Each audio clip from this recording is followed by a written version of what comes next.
Okay, so welcome, Field Selection and Landings with me, Jordan at Lasham. Good to see so many of you on here tonight. As I was saying, we'll try and get through quite a lot of content. There's not so much a central briefing resource on field selection and landings available within the BGA. There's lots of documents and things like that. But the aim here tonight really is to produce one, and hopefully we can make revisions to this and this briefing will expand a bit further. But I've sort of put this together with my experience of having unfortunately landed in a few fields over time, but also seen other people land out and sort of the daily life of a DCFI of dealing with land outs and wherever that may be, from a nice farmer's field to a major military base. And we'll talk about the pitfalls and the advantages of some others. So without further ado, just some aims and introductions. Ultimately, we want the students to be able to select a suitable field and land in it safely and be retrieved. It goes without saying that it's a fairly obvious aim. And the topics that we're going to cover sort of generally fall into a few sort of items. So obviously backgrounds, why do we land in fields, preparation and performance, field landing checklist, circuit landing and aftermath. I couldn't really think of another word for it really. Unusual situations and landing elsewhere. And there's a number of photos I've used in this presentation, but all well-meaning. So if you see that your glider is featured, it's not because I'm taking the mickey out of you. So, introduction to outlandings. So there might be some people in the call that are not so familiar with why outlandings happen and why don't we just plan to get back to the airfield anyway. Well, outlandings are always a routine part of gliding, and whether we're operating as a sort of local soaring or we're operating on our 1000k leg, there's always a risk that we may outland, and outlandings are never emergencies. We need to better treat them with the sort of calm-headed, not needing to sort of alert anybody that it's happening as such. And we do that through training, such as going through the briefings like this, to actually doing the practical side of the training, which is really important in the motor glider. And for anybody that's sort of at the bronze stage, that is where you are headed next, and can actually be one of the trickiest parts of your training so far, is actually being able to land in a field. Because so far we've always landed at airfields, we've landed, maybe you've been on a motor glider trip and landed somewhere else, but we've never actually landed somewhere where actually it's not been designed for an aeroplane. Advances in modern technology have meant that outlandings are less common now. I know Andrew's in the call and he's got a very nice shiny Fez glider with the electric motor on the front. There's others of you with jet engines, turbos. Some of you have obviously lots of good skills, so you don't land out very often either. 30 years ago, a lot of that wasn't there, and people were landing out left, right and centre. And right at the beginning of gliding, you would actually intend to land out because you would always do downwind dashes and stuff like that, and that's why there were silly record sets like Norwich to Penzance or something. But so potentially in latter years we've become less proficient at field landings because we just don't do so many of them. So, but it can happen to any of us, from the shiniest glider to the old brick. Ultimately, landing out is not a crime. I see a few t-shirts get sold with that, and that is one of the most fun bits of gliding, I think, is landing somewhere, not knowing necessarily what the village is called and going to find somebody. But why do they happen? At the early stages of people's careers, we're going to be looking at stuff like them developing their cross-country skills, their silver distance. In the past, silver distance would always end up in a land out. That's not required anymore. You just need to register a point outside of 50 kilometers away from the airfield. So a lot of the time, people will arrive back. But saying that, some people want to have the experience of landing out and knowing that it's going to happen and that it's in a controlled environment, there's a crew already ready. So actually, in the early stages, there's going to be quite a lot of land outs. And I remember my first competition, I landed out every single day. And I'll be surprised if anybody has flown their first comp without doing similar, because you're learning, you're taking chances, and you're flying cross country in weather, which is not so great. Typical, the phones go off while I'm in here. Change in weather as well. Obviously, thunderstorms, stuff that isn't planned, squall lines. Competition flying, as I was just saying, they will send you out on tasks where actually the conditions are not really suitable at all, and they might actually want you to all land out because, hey, it gets them a launch and you might get some points. taking a chance that didn't work. A lot of us fly in groups. Sometimes we all make a mistake, and maybe the lead member who's gone off into the distance has pushed on a little bit too hard and has not managed to get that bubble, which a few of us further down the line have managed to get. So yeah, lots of different reasons, but ultimately we need to make sure we're flying the glider all the time. And field selection and flying a circuit into somewhere unfamiliar really can result in high stress levels, high workload. And it's through training such as the motor glider stuff, the actual maybe flying in a two-seater, that we can practice this safely before really being exposed to it. And where do land outs happen before we actually get really started? Lots of places. We're not just going to be talking about farmers' fields today. We're going to be talking about other airstrips, local airfields, up to small to medium-sized airports. Got places like Gloucester Airport, which have citation jets and stuff like that. Kemble, which has airliners operate a bit like Lasham, really, but really different places where a glider might end up. Now, I'm not saying you're going to end up landing at Heathrow. You'll probably go to jail if you've landed there. But there are so many different things, and not exactly the same sort of set of rules can be applied to each situation. Other open spaces, I have seen pictures of gliders in school fields or public parks. I won't say too much about that because I think we generally need to be careful of doing that because it can attract some negative PR. Yes, there are many places you can land something like a K8. So before we go out cross country and we end up potentially landing in a field, what skills do we need? Well, first of all, we need an eye for detail and awareness of sort of the environment around us. What sort of fields are we operating near? What's the soaring conditions up ahead? How can we sort of tell what field might be a good field and what might be a bad field? And we'll come on to that shortly. Ability to spot land is absolutely essential. But if you cannot spot land, you shouldn't really be leaving the circuits, let alone going off sort of soaring 15, 20K away.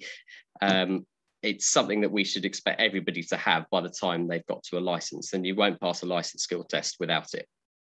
Height judgment, got fancy devices like UDIs, but to be able to judge it still by eye is really useful. And that's why for the pre-solo students, you see a lot of that happening where we're sort of going, winding the altimeter up, covering it up.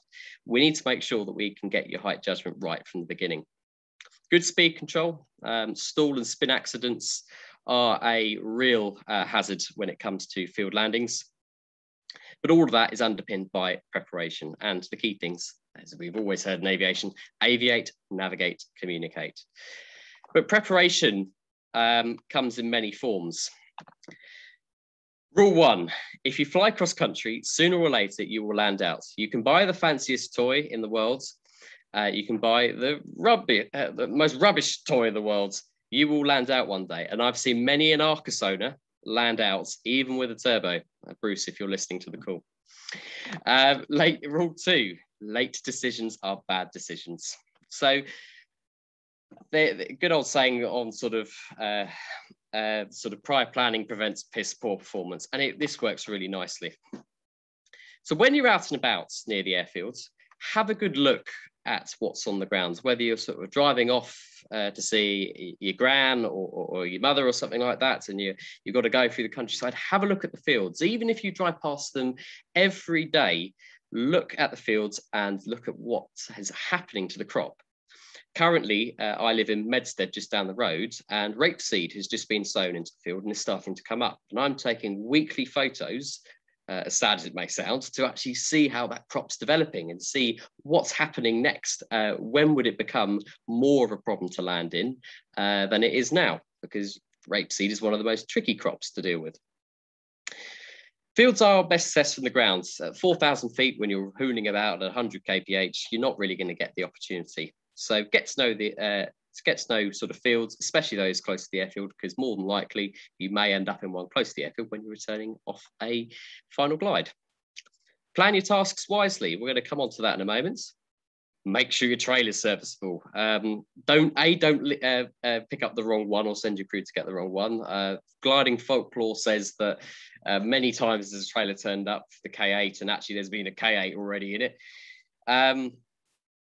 make sure it's got the good tyres, make sure it's had the lights checked, all of these things, and make sure you've got a retrieve crew or just a group of mates. It might seem a bit sort of nerve-wracking at start, getting sort of established in the social scene, but we're all here to help each other.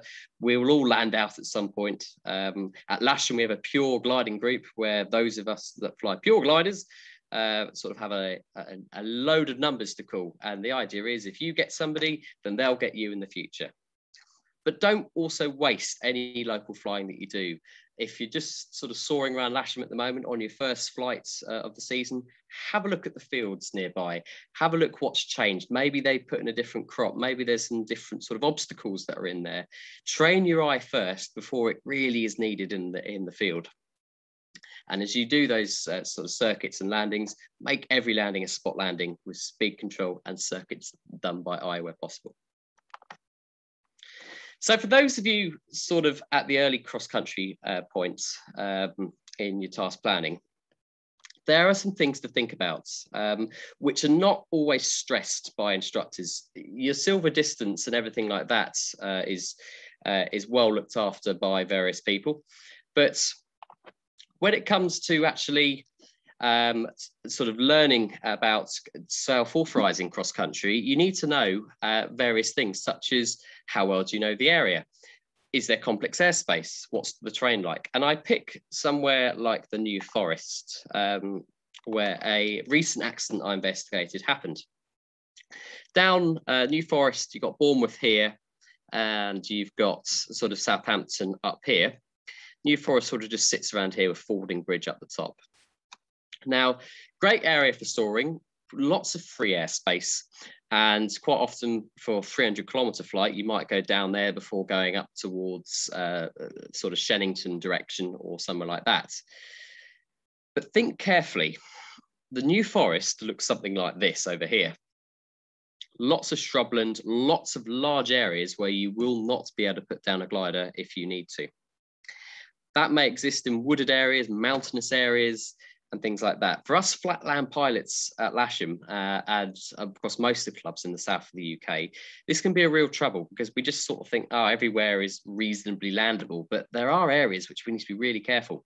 If we're in sort of a northerly wind, which is obviously a good soaring direction for the south of the UK, and you're soaring over Fording Bridge, your field options are likely going to be below or behind you.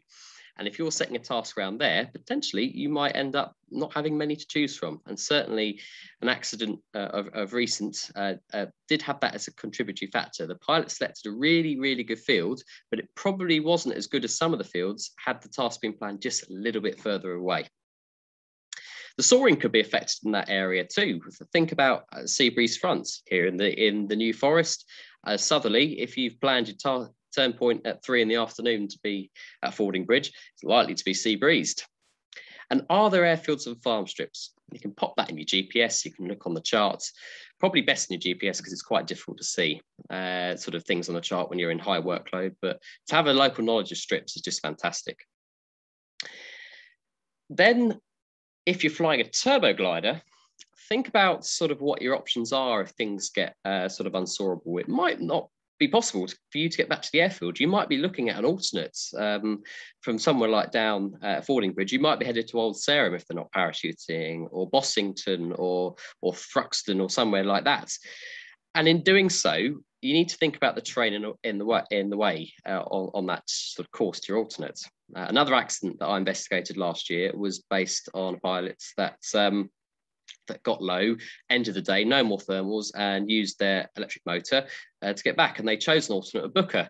Booker's really great for an alternate. Unfortunately, sat on top of the Chilterns. And as the aircraft was sort of trying to get up the hill, the conditions were not particularly good, and the glider was actually still full of water. And unfortunately, the glider did not manage to make it to Booker and crashed just short. Thankfully, just a slightly broken glider, everybody was good. But think about your task planning and what you're going to do if you do need to use your engine, or if you're at an early stage, because it's not always going to get you out of jail having just planned a route or having an alternate.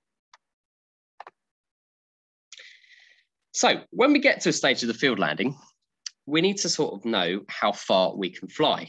And that really varies. Depends what glide you're in. As I said on the chart there, you can see how far you might be able to fly. In something like a Slingsby Swallow, you might only get 5k for every 1,000 feet, whilst in something like an ASG 59, you might get something up to 15k per 1,000 feet. These are just rough figures, so don't get the manuals out. The glide computers that we use are just rough estimates and are only as good as the data that's been supplied to them. Sort of things that you've maybe experienced during the day, bugs, sort of an increase in wind, sea breeze, etc., are all influences to the performance of the glider. So the data that's in the GPS, as we all know from final glides, from those of us that have done many, is just as good as whatever the data's in it. So you can't just sit there and just hope that it works. You always need to have a margin. But in thinking of how far we can fly, we can always have one thing to our advantage. We're lucky in the UK that we've always got some sort of wind. And the rule 3 of outlandings is, if in doubt, turn downwind. And that's why I mentioned about planning tasks to avoid the downwind area being unlandable, because you'll be able to, with that downwind tailwind component, to be able to get some real distance and hopefully get yourself out of trouble. So to summarize, always sort of fly gliders so that if necessary, you can comfortably reach a suitable flat and unobstructed area that you can be confident of landing safely. And just remember that your best glide speed may change if you end up dumping your water as well. So decision heights as we get down towards the ground. First of all, sort of incorporate field landings into your soaring plan. Once you've sort of surveyed the sky ahead, spare a thought for what terrain you've got below, even if you're fairly high. When the signs are trying to tell you that you're not going to be in the air much longer, it's time to start thinking and devoting a little bit more time to your potential fate in a field. You may soon need somewhere to land, and denial or misplaced self-belief can normally result in dangerously late decisions. As we said, rule 2 in field landings is late decisions, bad decisions. So at 2,000 feet, check your area that you want to landable. As I said, turn downwind if need be. At this height, you can sort of fly for many more miles. You've still potentially got another 15, 20k in your bag, and you can still focus on soaring. At 1,500 feet, we need to start thinking, do we have fields available now that we can put a plan into action if we require them? Get your checklist started, which we're going to come on to in a moment. Dump water. If you got down that low and the sky is not looking particularly great ahead, there's no point carrying that about, and potentially in a field you could cause some damage to yourself if you landed with that in. Don't, however, give up totally at this stage on soaring. It's very easy, especially an early cross-country pilot, to just sort of give up below 2,000 feet. But here in the UK, a good day is 4,000 foot cloud base. If we were in Australia, we might be really concerned at 1,500 feet, but don't write off everything yet. You're probably spending 60% of your time looking at fields and 40% just trying to see if you're going to hit any bubbles on the way along. But at 1,000 feet, really, we need to decide and commit the glider ready to land. Now, in a competition environment, obviously that's different and everybody takes their own decisions on this. But at the stage I'm pitching this to, which is sort of early cross-country pilots, really at 1,000 feet, if you still haven't found any hint of lift, we really need to now spend all of our efforts in deciding and committing the glider ready to land, because the workload is really ramping up and that risk of mishandling the airplane and a stalled spin becomes high. If you have an engine, you need to have a firmer margin on this. If you've recently got a silver and you've bought a discus turbo, you're going to need to apply that margin earlier. At 1,000 feet, the engine really needs to be extended and you need to be starting, because if it fails, you need to be acting as a pure glider. Now, if you want to risk it and go below 1,000 feet, really, you need to be acting as a pure glider the whole time. Nothing worse than seeing an engine try to be extended at really low levels. And again, you are risking an accident with that. Give yourself the time, you will not regret it. Much better land in the field and have to buy a round of drinks for your mates and fly the next day than break the glider and not get a flight for a lot of the season. And different high bands apply for different terrain soaring, as I put on here. So if you're flying in the mountains like I've done in Hakka, or if you're down in New Zealand, you're not going to be able to just sort of fly around at 1,000 feet sorting this out. You're going to need to plan higher up. But dealing with this as a flatline pilot, that's where we are. So now the bit you've probably all been wondering, where is it? It's the field landing checklist. We start first of all with wind, then size, then slope, then surface, then stock and obstructions. Now I hear probably somebody going, oh, but there's more S's than that. We could add as many S's as you want, but let's try and make it memorable. Surrounds is also in there, but that sort of links in with sort of a lot of those things. So I don't use surrounds. That's just my personal decision. You can if you want. But all of those things are an absolute must. Wind, size, slope, surface, stock, obstructions. So we start with the wind, probably one of the most key things to start with. We need to sort of stay orientated with the wind direction at all times and assess the wind through a mixture of sort of looking at the ground, cloud shadow, drift, smoke, etc. We'll come on to how we look for those things in a moment. But we should always try and land with some sort of into-wind component where we can in the biggest possible field, because that will obviously give us the lowest ground speed and shorten the landing distance that we are going to need. It also can mean we can increase the approach angle to clear obstacles. If you've got tall trees and you're in a 400-meter field, then you're going to be able to do a really steep approach with full air brake, and with 20 knots of wind on the nose, you'll be almost coming down like a helicopter. But landing into wind is never always possible, and there's always going to be crosswinds. So try and find some element of into-wind component at all. If it's better to choose a big field with more crosswind than a small field with a headwind. You're not going to massively change the distances by having a 10-knot crosswind rather than a 10-knot headwind. It's in a sort of a, if the field is 300 meters, it's better to go to one with 600 meters and with a bit of a crosswind. It's also okay only if the crosswind is suitable. Each glider has a manual with its demonstrated crosswind limit in it. And if you choose to exceed that, well, it hasn't been demonstrated beyond that, so you may run out of rudder authority. Weathercocking or a ground loop may also be more likely, so please think carefully about that, because if there's any crop in the field, you're almost certainly going to ground loop, and in which case you're probably likely to break the glider too. Of course, the big enemy is landing downwind. There's not really much good about landing downwind. It vastly increases the landing distance. If you've ever tried it here at Lasham, you can use a lot of the airfield, even with 15 knots on the back. High ground speed. If you're going to hit something, it's going to hurt. Much higher potential for easy mishandling and damage. Your ailerons are going to be less effective as you come to a stop. Again, you might drop a wing, you might break the glider. So really, landing downwind is only an option when faced with bad terrain, and really anything above sort of 5, 6, 7 knots starts becoming tricky. So I can sort of imagine a scenario where I've got all the fields are sloping down for some reason with the wind coming towards them, and maybe it's better to land uphill with a bit of a tailwind. That's probably one of the only reasons I'd ever land with that. Even if the sun is really in an awkward place, it's better to still land into wind if you can.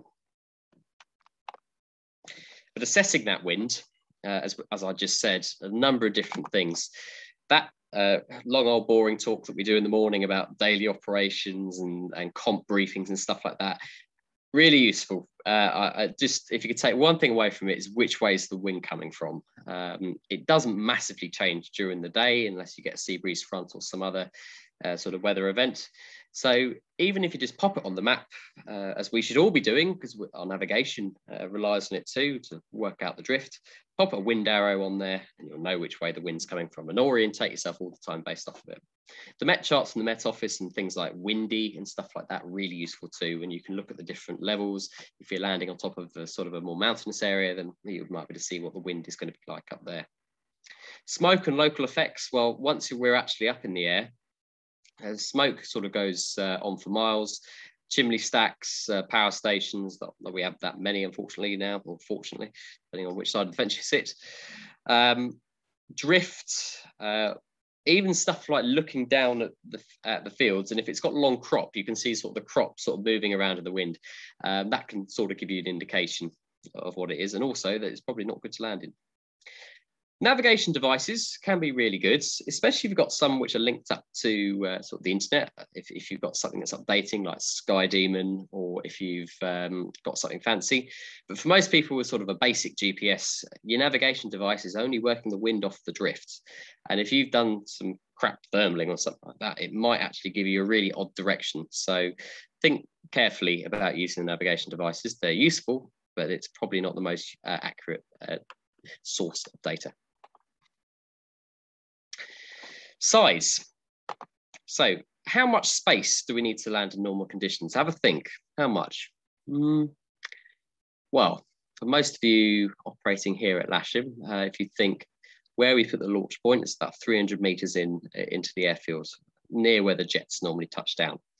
That's about 300 meters or so. So that's probably a good bare minimum benchmark to set on. If you could find more than that, fantastic. The length of, if you think of Lasham, is about 1,700 meters. So yeah, half of that's what, sort of 850 meters.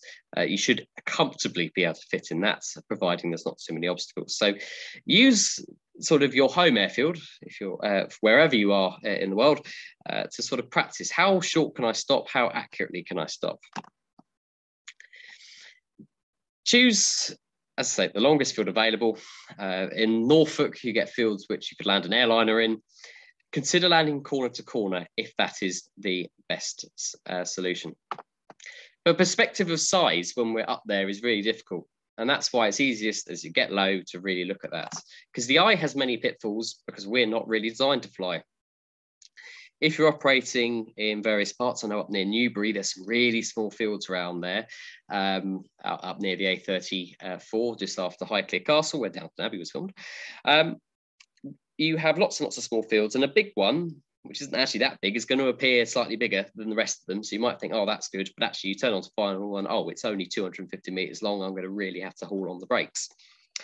So be careful of that. Look at the perspective. Compare it to maybe... look at the houses that are nearby, maybe the farmhouse or the barns. Compare that, or look at the roads, or the vehicle that's in it. If the tractor's looking massive, then probably it's a small field.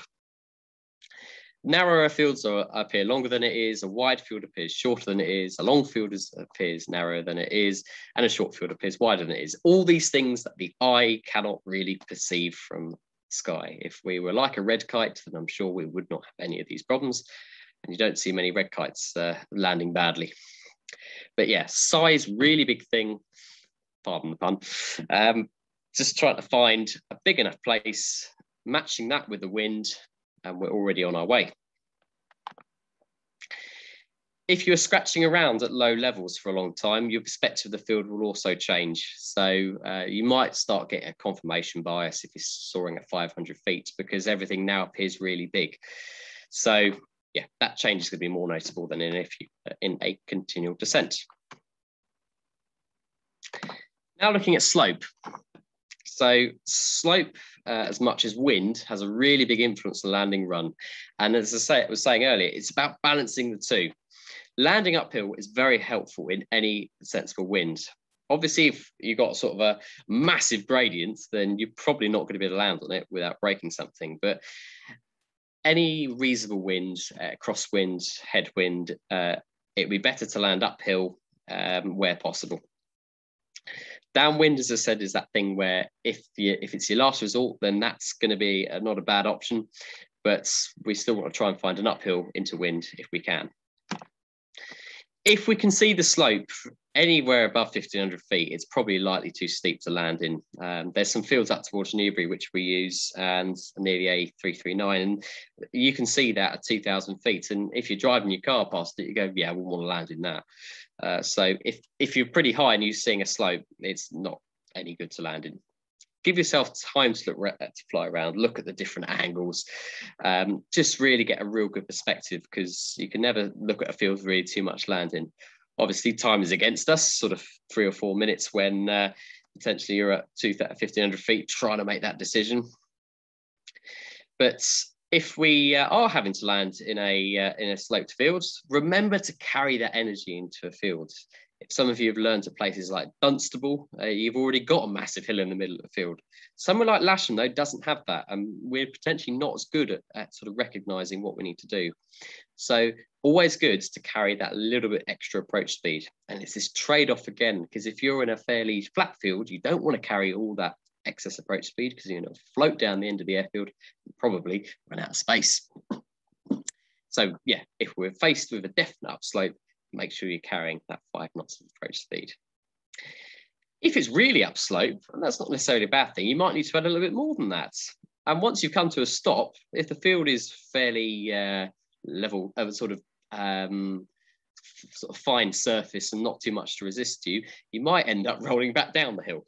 So in which case it probably was too steep to land in, but have a think, try and get the glider at an angle so that it doesn't roll back down the hill. I think probably somebody like Seb Kaur, the unbeatable world champion, can probably go into that a bit more detail, read some of his articles, including the accident he had trying to find a field in the mountains. But ultimately, something like a downslope is even worse than a tailwind. You'll just keep going and you will not stop very easily. So any noticeable downslope from the air, absolute no-no. It'd be better to go the other way with the tailwind. So now we come on to surface. So what is the surface of the field? Obviously, you've been looking around, hopefully. You've been spending lots and lots of time understanding where, what sort of fields are in season, what the crop's like, and every time you come into the airfield, you're looking at that. But there's a few sort of simple rules, and we're then going to move on to some examples. But if you can see the earth through the ground, a sort of a dark texture, sort of a brown texture, this is really good news because it's unlikely to have significantly tall crop in it or anything else which will affect the landing.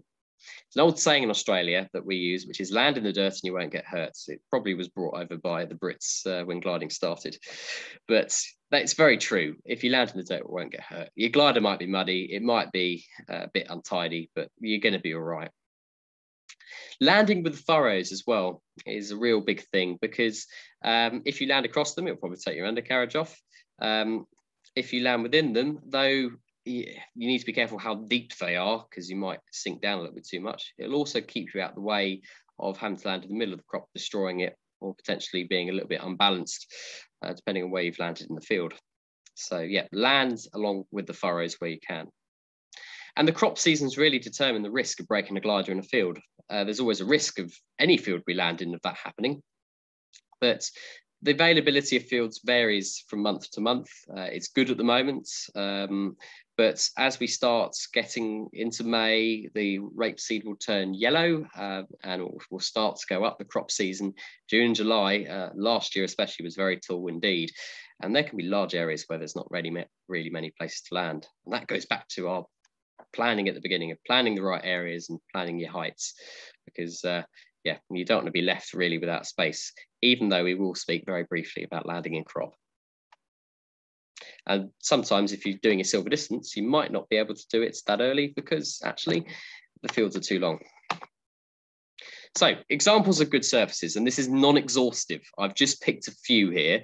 So my favourite when the Junior Nationals is run is stubble, because the crop, the wheat's being cut, or the barley, and there's just little stalks, maybe sort of 10, 20 centimetres tall.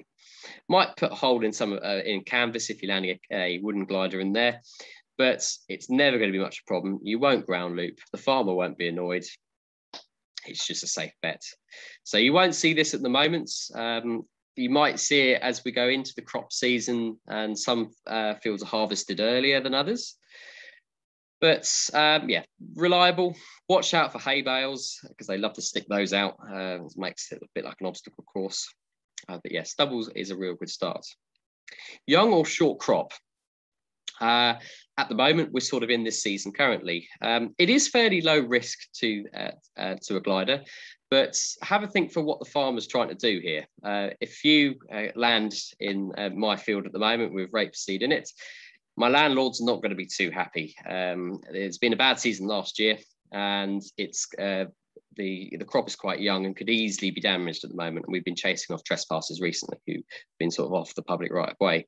So this is what I'm saying, stick to the tractor wheelings where you can, because yeah, if you do land in something like that, as you can see there, and you land off of it, you may be looking at covering some of the farmer's costs. I don't think that's particularly unnecessary, even if it's done by insurance. So yeah, young and short crop, less likely to have a ground loop, but yeah, keep the farmer happy where possible and think wisely. There's still plenty of brownfields out there at the moment. Grass, now grass is something which is a bit of a 50-50, if I'm honest. Popular surface at airfields, so we know it really well, but it's used in several ways at farming for sort of pasture, grazing. Sometimes it's wild. Sometimes it's not being used for a while. Sometimes they're just dumping kit in it. I've landed in a field which belonged to a construction company. It was just part of their land. Was actually a airbase too. Ooh, we have a question. Yes, tractor wheelings, as Colin says, can be damaging the deep. So think carefully, look at sort of how deep they are from the air. You can sort of get a visual on them. But yeah, if it looks like it's like a Grand Canyon, then maybe not so good. But yeah, thanks for that, Colin. Yeah, but where were we? I say leave questions where possible to the end. You can put statements up. I'm happy to be corrected in areas if somebody says, "Oh, well, actually, that didn't quite work out for me." We like to share stories on field landings. We've all had experiences. But yeah, grass fields really sort of a tricky one because there could be stuff hidden in the grass if it's long. So keep your wits about you if you're going to do that. Really have a good look. It's not as safe as landing in the dirt.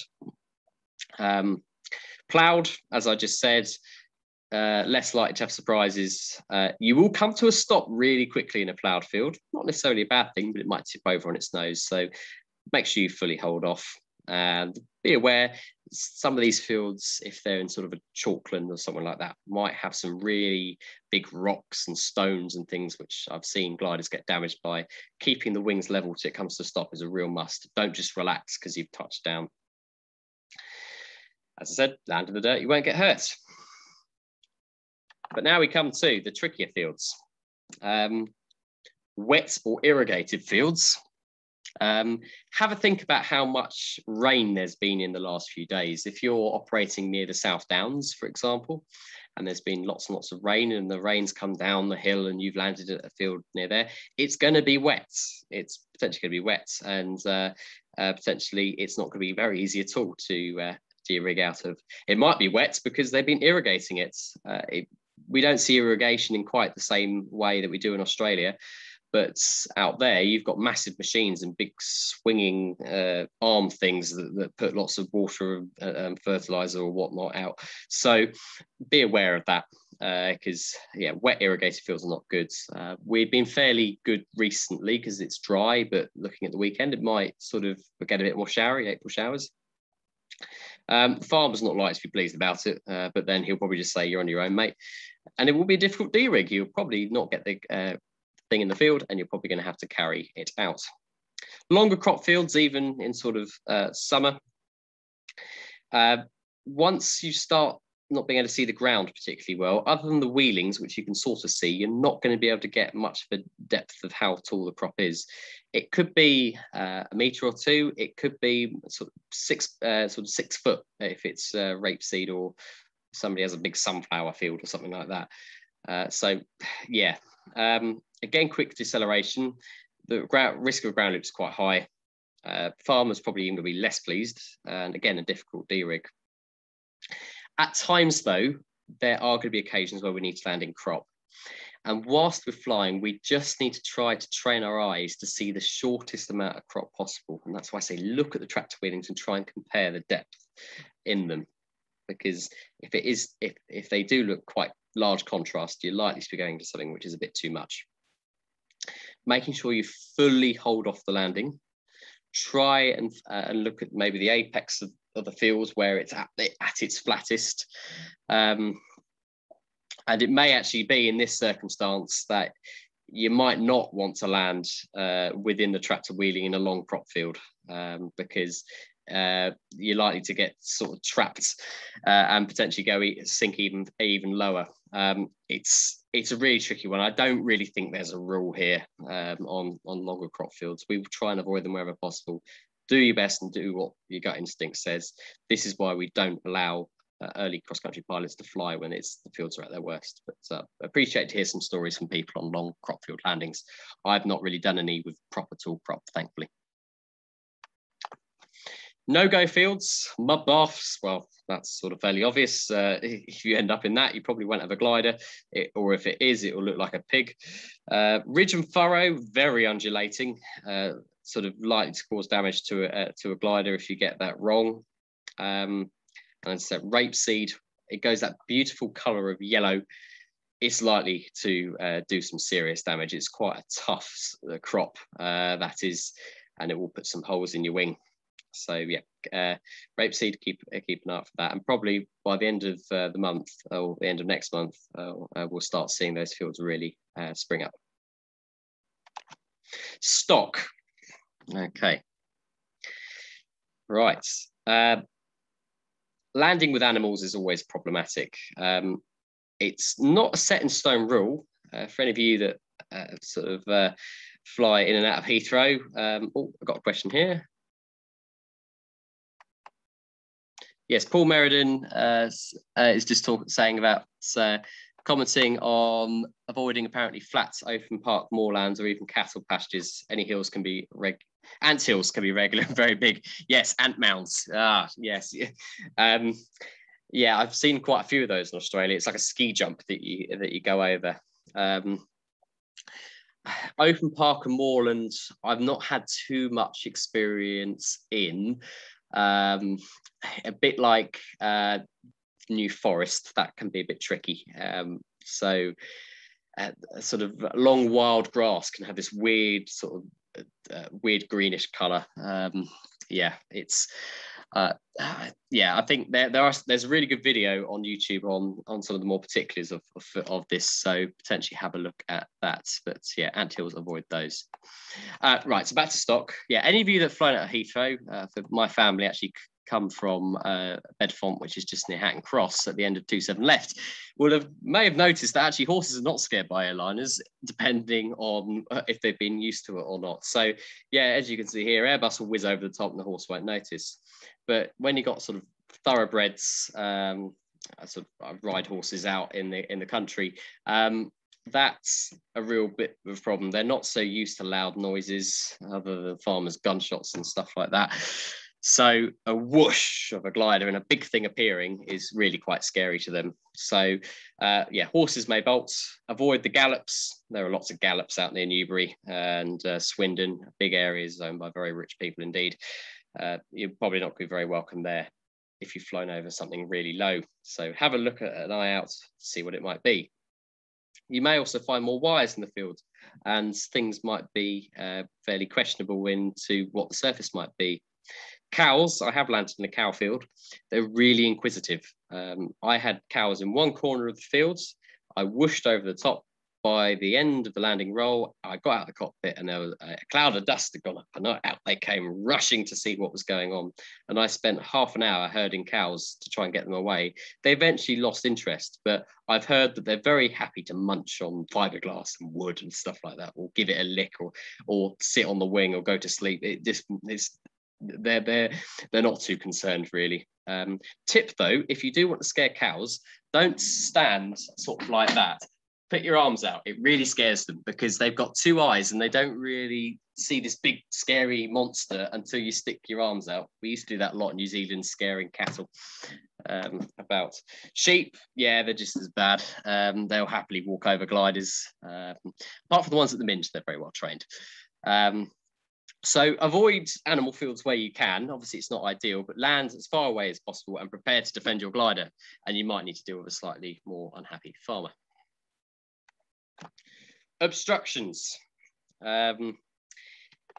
Many, and I make no apology for saying wires. In certain parts of the country, you will find there's not much underground electricity. And telephone wires, and they whiz about between houses and stuff like that. It's safe to assume if there is a gap in between trees or a gap between two houses, there is a wire there. So be very aware and potentially always plan to try and approach over the boundary and almost imagine there's a wire all the way around the field. Obviously, as electricity pylons and stuff like that, go under the wires rather than over them is what I'd say if you can, unless you're over them by a suitable margin. You don't want to get tangled up with that. In fact, there's a picture somewhere on the internet of a DG100 which managed to hit a train electricity wire, which is quite funny. Probably not so much for the pilot. He did survive that, I'm told. So yeah, wires, big problem. Fences. Look for them really carefully. I know a few people who have unfortunately come into touch with fences. It can have life-changing effects. I do know of accidents where it's decapitated people, really not nice stuff. So consider your fences, and this links back into your sort of selection of your sites. Trees, well, they're everywhere. Hedges, again, probably there's a fence in the hedge, but that's there. Hay bales, I spoke about that. Anything that could be in there. There could be standpipe for water or feeding station or trough, anything which you can think of. There might be something in that field. And that's why I say ploughed fields are the best, because they're unlikely to have anything major that's sticking out the ground because the tractor's gone round it and ploughed it all up. Difficult to sort of see. I'll just see if you can see this. You can see the changes in the colours of the field here. This is how we might be able to tell that a grass field has actually got some actual problems in it. So you can see potentially some sheep here. This is probably taken from about 2,500 feet. The different shades of grass, you can see a track here. Probably best not to run over that. That might be a massive lip and wreck your undercarriage. So probably actually this is not an ideal field to land in unless you planned it right to go down the middle. And there's probably another fence up here. So always looking around. Whenever there's a change in contrast, crop, anything like that, there's generally a fence, or if there's animals, there's generally a fence somewhere. And you can see down here, this is fairly sloped. And there's probably wires running around here. They're going into that house and then up to there, so I imagine. Okay. Clearing the obstacle. Trees can be quite tall. We've got some really tall ones on the top of Lasham, which airliners dodge. 100-foot tree will generally reduce your available distance by 500 feet. If you've got a stronger wind, you can come down like a helicopter, and if you've got a tailwind, you're going to be much sort of further into the field. So yeah, sort of how much will the fields be changed by that tree or that pylon or something like that? Wires are always going to be tricky to see, so just imagine always around the field. There's likely to be curl over, turbulence as well, linked into these trees that are about. So yes, half to two-thirds air brake. We're about to come onto the circuit in a moment, but yeah, half two-thirds air brake are over the top of that, or potentially even full if you need to really get past an obstacle, and just planning it right from the word go. Don't be sort of undershooting, because we've seen too many gliders in trees lately and the insurance companies are not happy. The circuits. Now we've done all of that. So we've done our wind size slope, stock surface obstructions. We're all happy.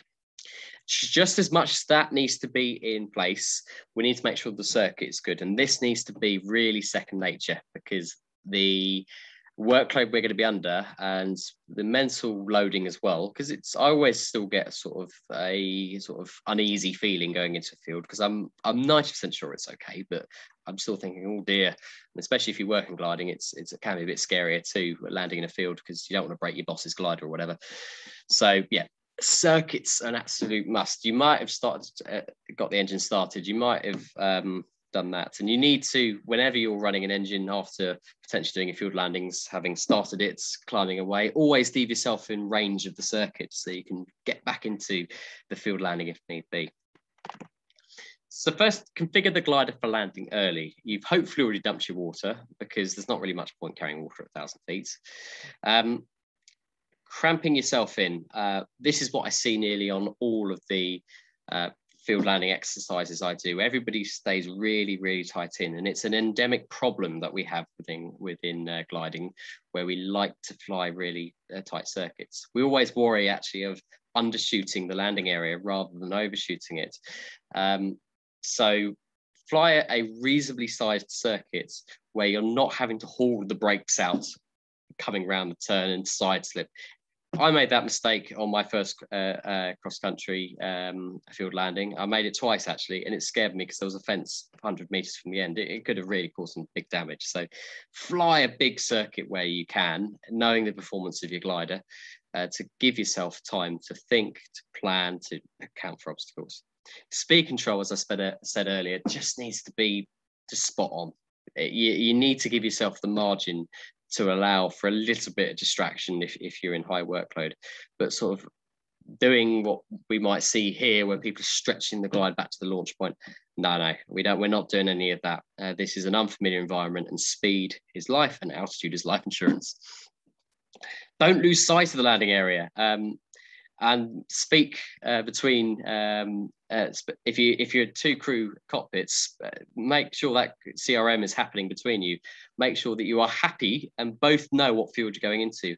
I know Colin Watt, the CFI here, was going into field 30 years ago, where Colin had eyed up the field. He was sat in the back with a mate in the front. They turned in, the guy turned into the wrong field. So just make sure that you are selecting and you know that which one you're going for, and that you haven't sort of lost sight of it by letting it slip behind the wing or trying to reprogram your Rudy or tell your mates that you're going to be late to the bar. Once again, check speed as you come around all of these turns, well-ruddered turns, and making sure it's the strings in the center. We've been lucky that we haven't seen a spin in near field recently, but it's always, we need to be on guard with this.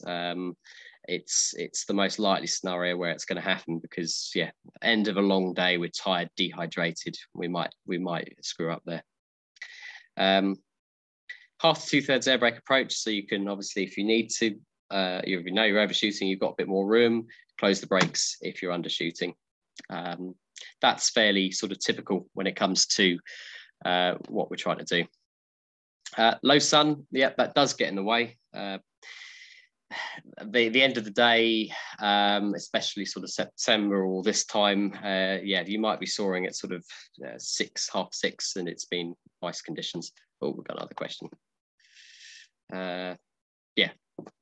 John is exactly right. He's worded it better than me. John says, if you get too close, the field will disappear behind you on the downwind leg.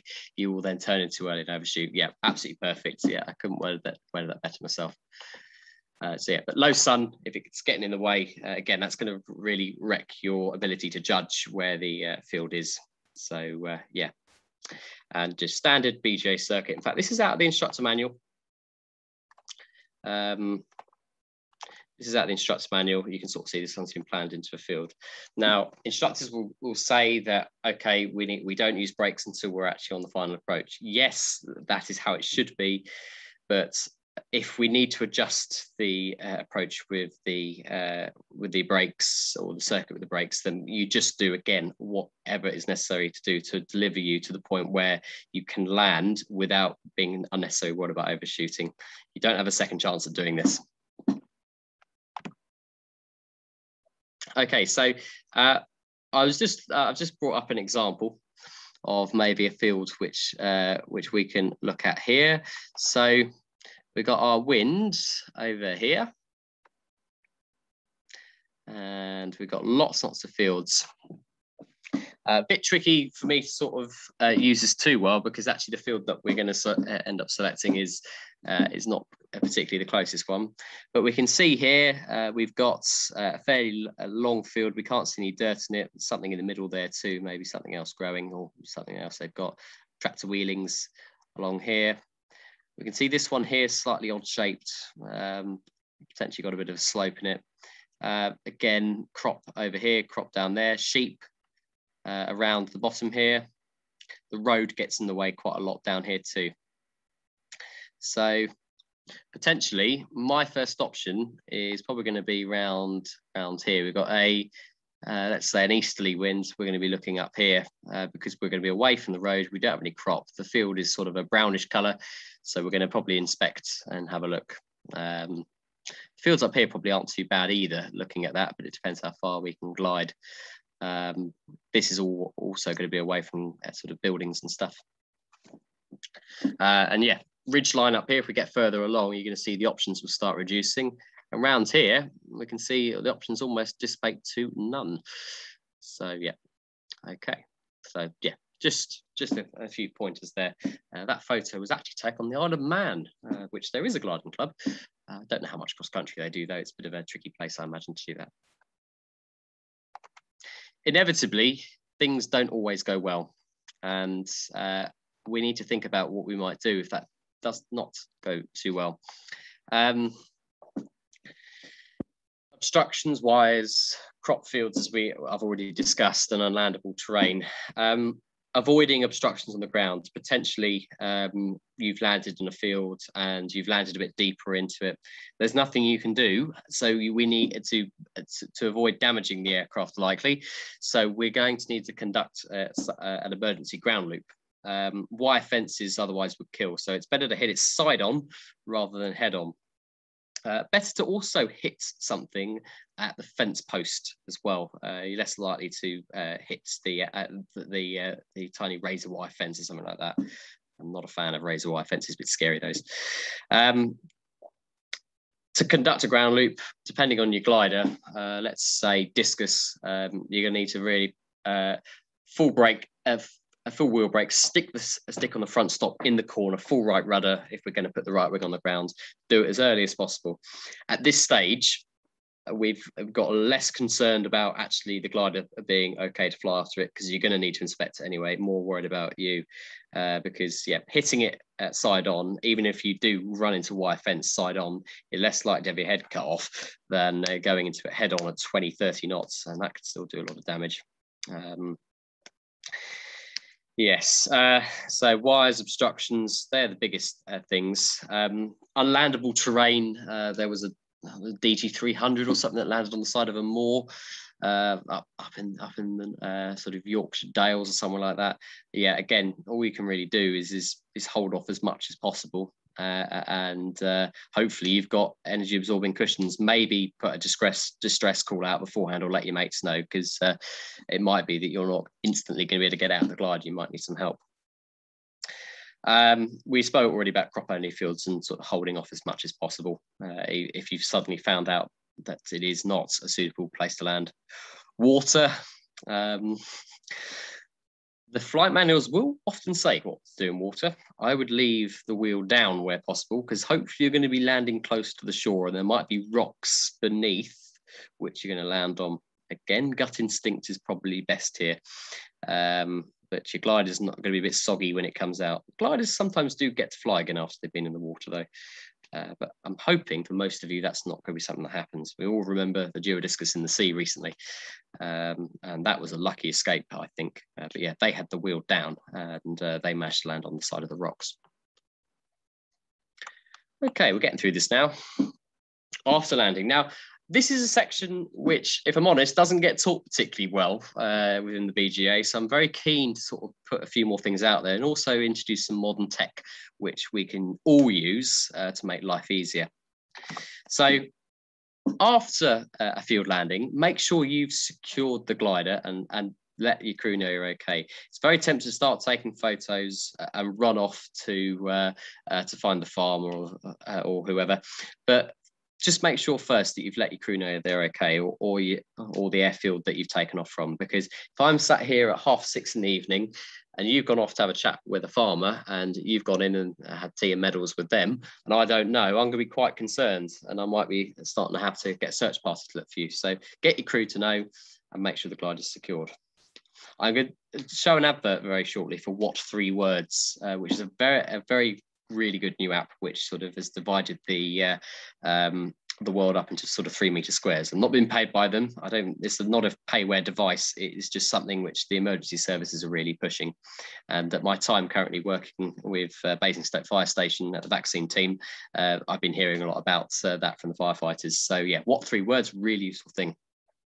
When you're on the ground attempting to find the landowner or representative, quite often fields are sort of syndicated, or a landowner, like around here, it's Lord Portsmouth, who wants to build a big housing estate near here. Somebody like that, you're not going to find a landowner. You're going to find somebody who is potentially a representative, employee, or anybody. And not necessarily. The first field I landed in, it was a really nice Polish chap who didn't have good command of English, and he hadn't actually seen what was going on. He thought I was a trespasser. So yeah, you might not always find the right person. The house closest to the field is not always the landowner, but they will generally know who owns the fields, and certainly I do here where I live. Please remember you're representing gliding. You might not have had a good day. You might have absolutely flunked a competition, and you might have broken the glider, but please don't take that out on the public. Be as apologetic as possible, and really, yeah, just you've interrupted somebody's day. You're on somebody's land. You're a guest, an uninvited guest at that. A good attitude and smile goes a long way. You might meet several people. You might get a lot of the village turn out, or the farmers' children or grandchildren or whoever. Always ask the farmer what the best access is into and out of the field, because it's their permission that you're going to be getting to get into the site. And sort of just assuming that that gate's right, and actually it's across a weak bridge or something like that, and the trailer falls down, I have heard of, is not ideal.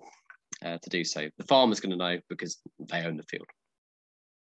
Please be willing to make a small charitable donation, or send the farmer a bottle of wine in the post afterwards, or whatever. Most farmers I've been to have not kicked off at all, other than one that was upset that I was the 6th glider to land in this field that month, which I can sort of understand. I just said, well, your field's very nice. Have you ever considered being an airport? But yeah, we need to be very careful here. Sometimes some sort of landowners will actually want to maybe have a flight with you. And if you're a BI or somebody with an instructor rating or a passenger carrying rating, by all means, I think that's a really good way to keep people on side. Remember that other air sports don't necessarily leave such a good reputation. I'm a big fan of balloons, and we get a lot here at Lasham, but there are a few operators that spoil it. And unfortunately, farmers view anything that comes out of the sky as everybody's the same. And I've certainly met a few farm owners that have been very, very vocally upset about either other glider pilots or balloons. So please always leave a field as you want to land in it. Make sure your glider, it makes you start detaping the glider. There's nothing worse than turning up to a field and finding that actually the glider's not ready to be de-rigged. I mean, you've been in there. I mean, I've been in a field once 5 hours, and I had everything off ready to go. There's no excuse. And use the glider for shelter if conditions require. Thankfully, we're not in Australia, so I don't have to go through the life-saving techniques. Who's going to comment now? John, I'm literally about to come on to that. So I'll leave that there for a moment, John. I will bring up that. There are more things to talk about. So yeah, use glider for shelter if conditions require, if it's raining or something like that. And if you can sort of secure the glider in some way or other so it doesn't blow away, great. Right, I'm just going to put on an advert for What 3 Words for those of you that haven't heard it before. It's about 40 seconds long. I'm not being paid to do it. It's just that it's a really good app. So let's see if it comes through. Don't you hate it when you can't find the place you're looking for? What 3 Words makes it easy to find exact locations. It has divided the whole world up into 3-meter squares. That's about the size of a parking spot. Each square has been given a What 3 Words address made of 3 words. So you can find every business, every entrance, or anywhere at all, really. Next time you need to find somewhere, use What 3 Words. Tribe, panels, clasping. And you'll know exactly where to go. So, free app, What 3 Words? If there's anything you can do tonight, it is download that, because whether you're gliding, whether you're out hiking or something like that, if somebody has a fall, an accident, if you ring up the police and you sort of say, oh, I'm near this tree up this hill, they don't know where it is. If you say, look, I'm in glider launch zone or whatever. There's never that exciting, but sort of glider house cat or something like that, which is how they split up these words. Then they can type that in. They know exactly where you are, and they can come and help you. So yeah, really useful there. So problems in fields. When you're actually on the ground, as I was saying, always leave the field so that the glider can potentially land in it again. And as John was rightly saying in the questions and answers, at times you may have attracted a bit of attention. I landed near the A272 down near Rogate, near Petersfield, in a K8 on my first ever field landing, sort of 17 years old. There I was. I didn't realise that there was a queue of traffic watching what had happened. Thankfully, nobody called 999, but after that I was reminded, actually, make sure that I have got this number in the phone, 01489 612 911. Let's check that's the same one. In fact, John's is slightly different to mine, 01489 612 406. I think the number keeps changing, but put both of those in. I don't know, John, is that the latest up-to-date one? You can put that in the chat. I found that one on that one there on the D&D handouts that they've given us. But yeah, type distress and diversion cell into Google and have a look at sort of NATS's page and the RF's page about how that works. Really interesting thing. Let's see what John has to say. Yeah, John might be out of date.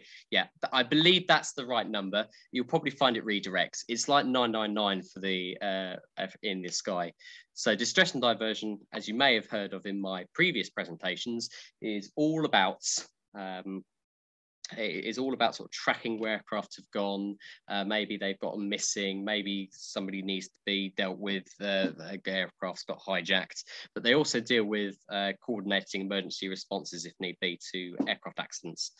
So if you've flown over a motorway really low and somebody's gone, oh my God, there was a plane crash, and somebody rings 999 saying there's been a plane crash, and they go, oh, I don't know, maybe it was an airliner. You will have every Tom, Dick and Harry from every fire station, ambulance station, police station on their way to you. Air ambulance, you name it.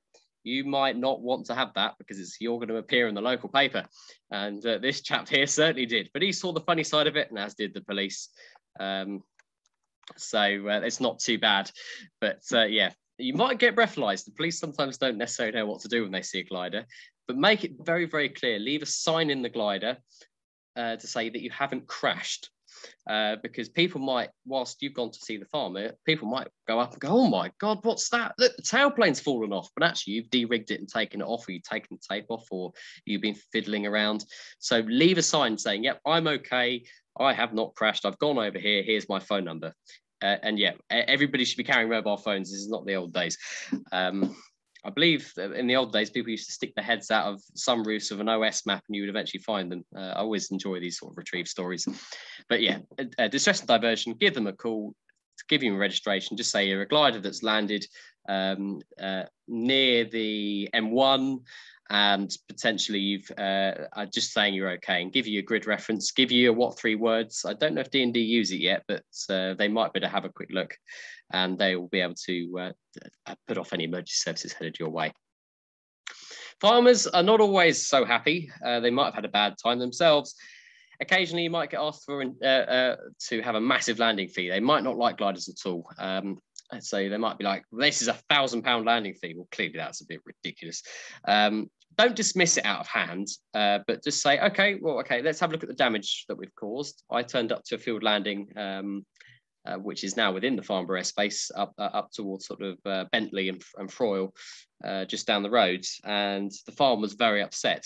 So we said, okay, that's fine. We'll take the photos and we'll get our insurance company to get in contact with you. The insurance company never got a word out of him. Reason probably that was because the farmer clearly wanted to make a couple of bob out of the glider having landed, despite the fact that the crop wasn't actually badly damaged. So yeah, it's always best to not empty your pockets and hand over your debit card. Take photos. If a bottle of wine, charitable donation, that's fine, but they get unreasonable, just say, look, you've got insurance, let's get it sorted. Because if it is serious enough, the insurance company will deal with it. There is talk of the National Farmers Unions talking to each other with gliding. I don't know how true that is now, but most farms I find are not a problem. Some farmers might take it a bit further. My advice to you is just don't rise to it. The police won't be interested in civil trespass. So if they threaten to call the police, then, well, so be it. The police will turn up and they might take a few details and they'll just say, well, nothing to do with us, Gov. Unless you've caused any criminal damage by sort of whizzing over the top of somebody's roof and knocking the chimney off or something. Take photos. It's always good to take photos anyway, just in case the farmer comes back to you later. But yeah, problems in fields sometimes happens, hopefully not too much. De-rigging, don't litter. That's another way to annoy farmers. Make sure you've been truthful with the farmers, not the farmer, the crew that you've got. If it's just you and your mate and a Vauxhall Astra, and you've landed in some bog, that's not going to cut it. You're going to need a big team.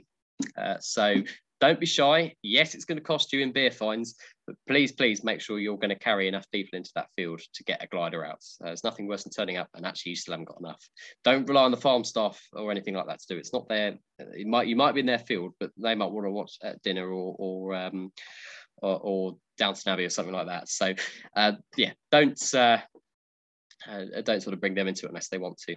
Secure the trailer wherever it's required and ask the farmer where it's allowed to put, and make sure somebody's in charge of the whole de-rig. I generally will take charge if it's a silver distance flight because it's probably the first time that they've had a landing in a field, and likely they're going to be still sort of a bit shocked and amazed that it's all happened as we train them to. And before leaving the field, just check you've treaded down the ruts and that the field is left as if you'd never been there. So we're getting towards the end now. I'll say another 15 minutes and we should be done. I said it's quite a long one, this one, but hopefully you're finding it useful so far. I'm just going to talk about a few different scenarios of where you might land. Airstrips. There are many in the UK, just loads. I mean, round Lasham, there are dozens. Loads of them are not on the charts, generally because farmers and airstrip owners don't necessarily want people to rock up and just sort of use their airfield as the next Heathrow. But for gliders, for a lot of them, they can be useful. There are a few which don't like them. Finmere up near Bicester is one of them, though the management may have changed, but I know Finmere don't like gliders for some reason. But yeah, there are many airstrips in the UK. Make use of them. I've landed in just as many airstrips as I have fields. Probably says I've landed out too much, and not for a couple of years. Very easy to confuse airstrips. My first landing in one, I was doing a circuit call to a local airfield, which I thought was the airfield, and actually I was landing in an airstrip 2 miles away. Quite easy to do that anywhere, really. That was where Longmarston, that was... and there was thunderstorm and stuff like that. And I was so overloaded that I just thought, oh, that must be it. And I was wondering where all these airplanes were, all these radio calls. I couldn't see any airplanes. And yeah, the airfield was 3 miles away. Safety comm frequency, 135480. Very useful thing to have in. Just if you're going to drop in and just say, oh, I'm going to land in this field, there might be somebody else doing circuits there. Now, they might design this strip big enough for a sort of Icarus C42 microlight, but not for an Ash 25. So bear that in mind too. It might still be better to land in a field, and don't assume that the field is actually being used, the airstrip's been used recently. So still do a complete landing checklist. Big one for me is get off the runway as soon as you can, because the farmer or airstrip owner might be out for a jolly in his plane, or might be out to get some milk and bread with his plane. And if he returns and finds you block the strip, well, and he has to divert to another airfield, I don't think you're going to be in his good books. So if we've landed in this sort of field here, then where possible, plan the landing to sort of get up to here and then move out the way. Just keep the strip clear. Be prepared to pay a landing fee. Oh, we got another question. Yes, Simon has said, Paul Ruskin's landable airstrip database on the UD. Yes, on the BGA website. Thank you, Simon. That is absolutely correct. Yep, have a look at that too. That's a good database to put in. But yeah, landing fee is going to be likely here. You might get an aerotow retrieve out of there. Depends. Still double check, because that's another glider to another airplane to bring in there. But on the whole, generally airstrips are a really good place to go, and yeah, much better than fields. General aviation airfields. Busy places. They may or may not have an ATZ. Make sure that if you are going to operate near an ATZ, that you give them a radio call. As we move into the modern era of licensing, more of you are going to have radio licenses, and that'll make things better. If in doubt, it'd be better to make a radio call than not, if I'm honest. You might get done for entering an ATZ without making contact otherwise. So learn at least some basic phraseology, but if I'm really honest, learn the radio license syllabus. And my thanks to the team at the BGA and also here at Lasham and Chris, who are working really hard on radio licenses. Often there'll be somebody on the radio. They might not really understand what a glider is going to do, but just make it very clear what your intentions are. Make it very clear if they clear you to land that you might not be able to exit the runway. At Goodwood, I did that once, and I just said, look, when I come to a stop, that's it. So I will have to jump out. So having 4 aircraft on the approach and a Spitfire is not going to exactly get things going quickly. Be aware of the circuits. You're probably not going to have a good idea of what the circuit direction is, but sort of try and work out, work out which runway it is. The controller or FISO or a ground operator might actually tell you, look, actually land on another runway which isn't open today or is not being used. That might work better. Does it?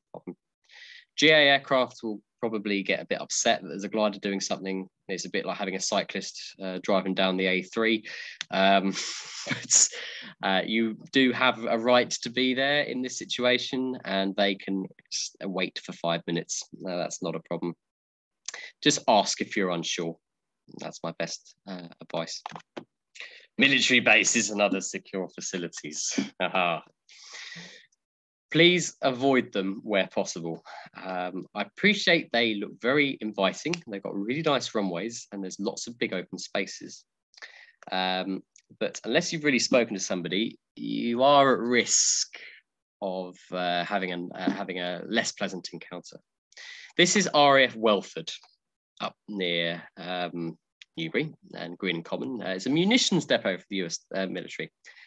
2 gliders, at least in my time working at Lasham, have landed there. Now, if you land there, you will be going to the jail cells for a little while whilst they call us and make sure that you're not sus. So my advice is, look at all these nice fields around there. Do not land in the military facility.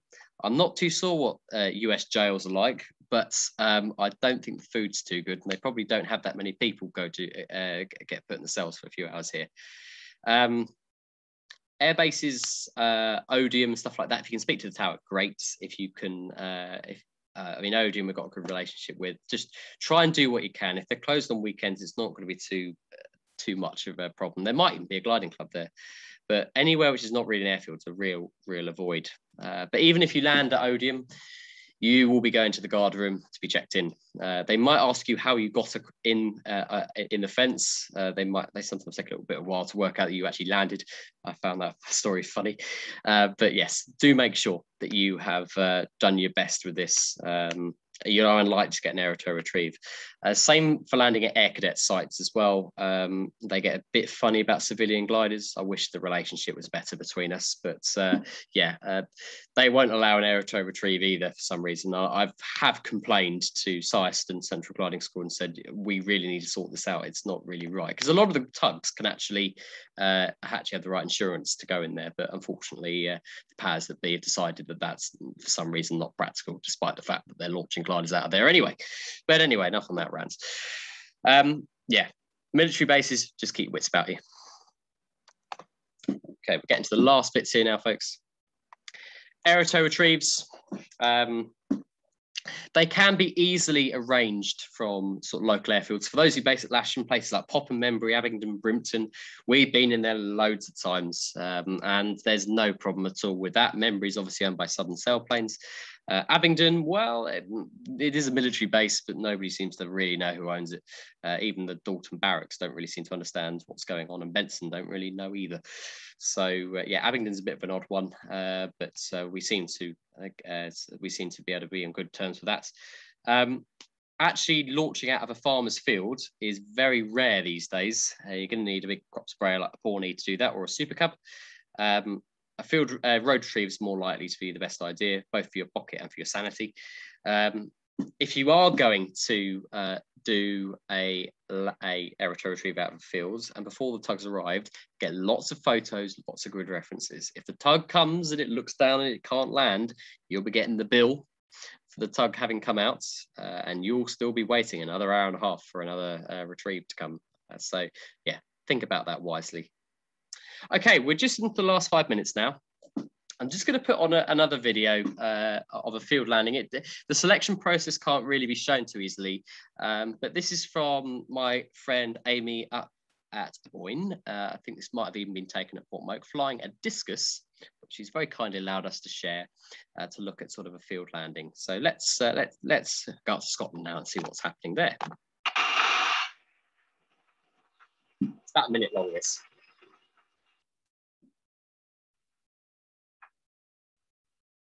Notice the ground is not particularly inviting. Lots of sort of small little fields, probably with sheep in them.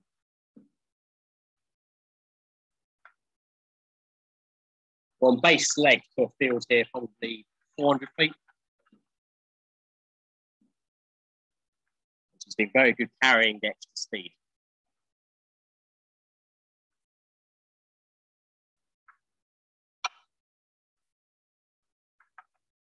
Okay, we're just turning final now. What you can't see is some big sort of grassy green fields on a slope.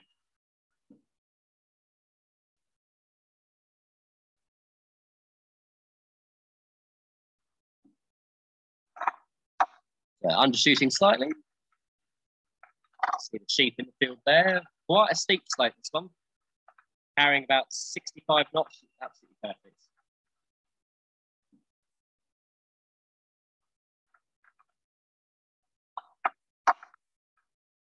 Still undershooting slightly, getting over the fence, which is at the end there, and sort of the furrow.